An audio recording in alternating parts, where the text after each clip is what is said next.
Welcome to Wild Animal Wednesday. I'm Mrs. Laura. And I'm Alexis. We're going to learn all around the world about amphibians and reptiles. Today we're going to go to Australia to learn about the invasive CaneToad. Usually we actually like to learn about a native species, but this week I thought it'd be interesting to learn about how bringing an invasive species in can really ruin the ecosystem. But first, let's share some facts about amphibians through song. Amphibian, baby amphibian, you hatch out of an egg. You're a tadpole now with your swishy tail. You were born with gills. And then you grow some legs, your tail will shrink. You're a toadlet now. You develop lungs, your tail falls off. You're a CaneToad now. Amphibian, amphibian, you're a big toad now. Now you hop on land and you eat some bugs. You're a CaneToad now. Amphibian, amphibian, you're a CaneToad now. CaneToads are the biggest toad in the world. They can be up to 9 inches long and weigh 5 pounds. Here's a great example to show you just how big they are. Here's the size of a common frog, and there's the massive CaneToad. CaneToads are nocturnal creatures, which means they like to hunt at night and sleep during the day. Now, they are not picky eaters and will eat pretty much anything that they can swallow. Insects are their very favorite food, especially beetles, ants, honeybees, and crickets. But they'll also eat other creatures like snakes, other frogs, birds, and even fuzzy creatures like this opossum. CaneToads are actually native to the Central America and South America region, but yet they were brought over to Australia to help with the sugarcane fields. CaneToads were actually brought over to Australia to help the farmers by eating the beetles that wanted to eat all their sugarcane in the fields. But the farmers found that the beetles actually like to climb all the way to the top of the sugarcane, and the toads can't jump that far. So then the toads just ended up spreading out and through a good part of Australia. So CaneToads have this gland on the sides, either side of their head, that oozes out this milky white poison that is deadly to most creatures. But in their native environment in South America and Central America, they do have natural predators that are not affected by this poison. But in Australia, they have no natural predators, and in fact, all the creatures that want to eat the toad end up getting sick or killed because of the poison in the CaneToad. Another issue they have in Australia is the CaneToad will actually eat a lot of the same foods that their native reptiles and amphibians eat, thus taking the food that those animals need. Like most other amphibians, CaneToads also start off their lives in the water. A female CaneToad can actually lay up to 30,000 eggs, and they're kind of interesting. They're like little black dots that come in little strings. After only about 3 days, the tadpoles will hatch, and they're only about 1 inch long. The CaneToad tadpoles will actually live in the water for up to 60 days, and then they'll end up getting their legs, shrinking their tail, developing lungs, and they're a young CaneToad that can go out on land. At first, there were only about 100 CaneToads that were brought to Australia, but those have reproduced, and because they have no natural predators there, they are up to what they estimate as maybe 2 billion CaneToads in Australia today. In Australia, the CaneToads are literally overrunning the place. With that number of estimated 2 billion, they say that there might be about 85 CaneToads per just one person who lives in Australia. That's a lot of toads! Because of the CaneToad's poison, even an animal as large as this crocodile can get sick or even die from biting a CaneToad. Other creatures that are greatly affected by the CaneToad are many lizards, just like this Mertens water monitor, and also the quoll, which is about the size of a cat. They keep eating these CaneToads, and they're worried about extinction even for these sweet animals.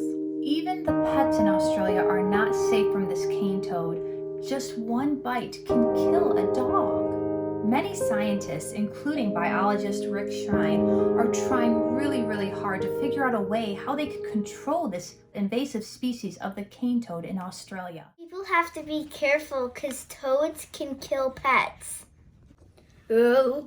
Oh, the milky white poison oozes and squirts from the pores. Look at the cane toad up close. You can see that gland right there that holds the poison. Not only will it ooze out, it also squirts.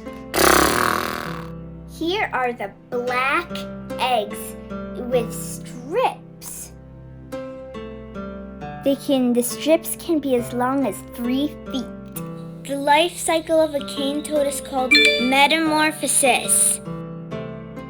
The red is where the cane frogs live, and the purple is where they don't belong. It shows all the areas that they were brought to and have become quite invasive.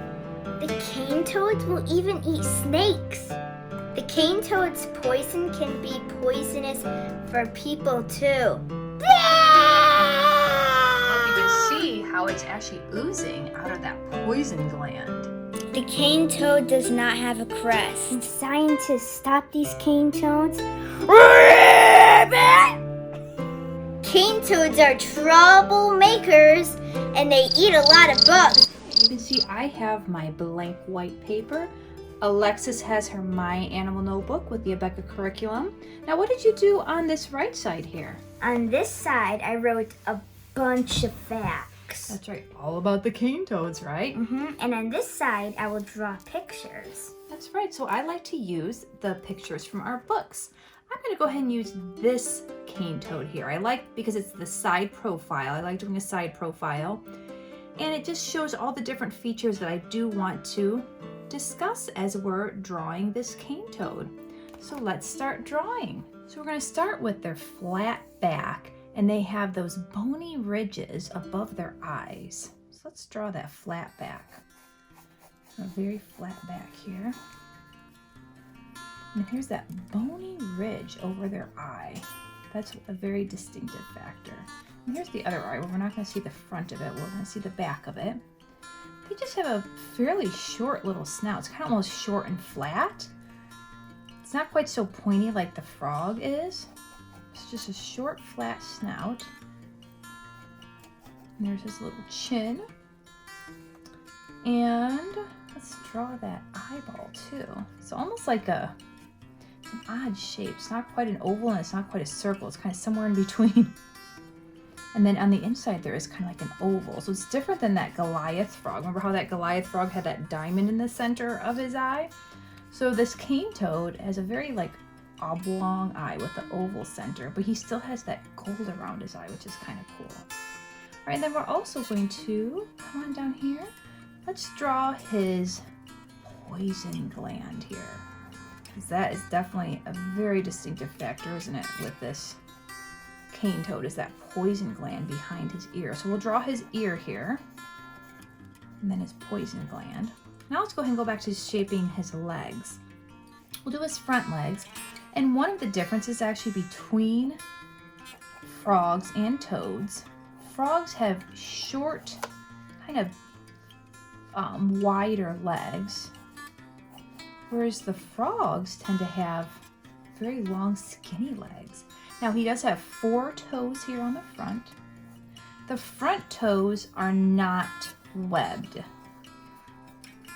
whereas the back toes are. So we're gonna, and they have quite the belly. So I'm gonna draw his back leg first. I'm kind of draw his back leg this a little bit. And again, it's short, wide legs. Now the back toes, they do have the 4 toes and they are slightly webbed in the back. So we're gonna draw just a little bit of webbing there in the back. And then they have they tend to be wider than the frogs are as well. So there's his little back. There's his wide legs. And And there we have his, and then we'll give him his nostrils, of course. Very good. And let's draw his, I'm gonna draw his other little arm kind of popping out over here too. You can kind of see on the side. So there we have our basic toad form. And now we're gonna do some coloring. So the CaneToad, I'll show you a couple examples here. The CaneToad, as you can see, you know, this one's fairly mute colored, where it's, you know, light brown, just a little bit of orange in there, a little grays and beige. Now the young CaneToad has a little bit different coloring. It's got this very interesting brown dots here with some green and almost cream colored splotches. So I'm actually going to color mine to be kind of like a young CaneToad growing into an adult CaneToad.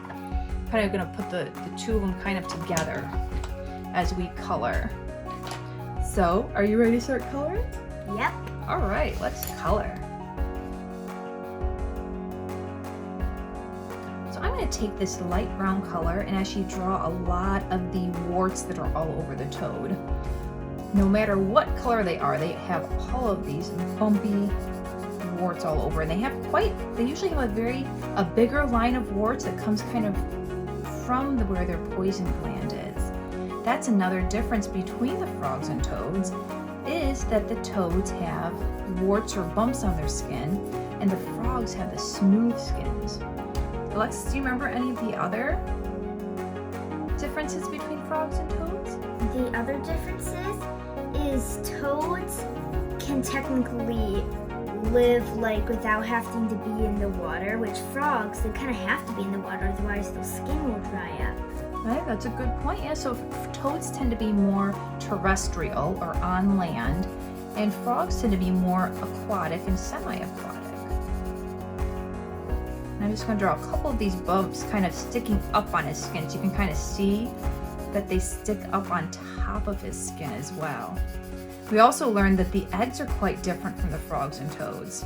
So the frogs will have the clear egg with the black center, and the toads will have just a black egg, but they are usually actually laid in strings, which is here's a great picture actually on this one too, where you can see that they will lay their eggs in these strings. Also, their tadpoles are black, whereas a frog tadpole is going to be a lighter color.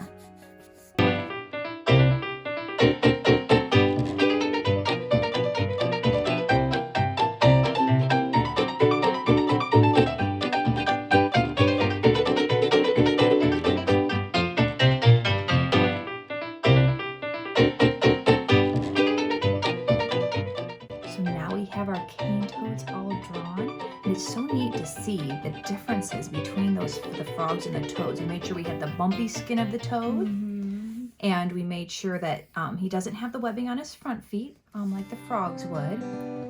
And the big thing is he's got that poison gland right here in the front. Thanks for drawing with us, everyone. Now, some of the books we used today are Even More Supersized, The CaneToad, The World's Biggest Toad by Leon Gray. And we have CaneToad by Barbara Celiette. Now, those were the two that we mainly read from today, but we also read a few other books. I featured this one a little bit as well. They Don't Belong, Tracking Invasive Species, Australia's CaneToads, Overrun by Sneed B. Collard III. And this book really shares the whole story of how the CaneToads have really become such invasive species in Australia. And we also use CaneToads by Barbara A. Somerville. That's right. So these were all books that we read and used facts to share with you today. We're so glad that you were able to learn about the CaneToad with us. We'd love to hear maybe some of your favorite amphibians, right? Mm-hmm. So in the comments you can share your favorite amphibians with us, and maybe that's one we can explore in the future. Well, thanks for learning with us, everybody. Bye! Milky poison white stuff. Amphibian, yeah. They're turning into a big CaneToad. I totally forgot what I was gonna say. La la la la la. Cane CaneToad caused a lot of trouble. CaneToad now, woo woo wee. Milky paws and oozes phlegm that oozes by the ears.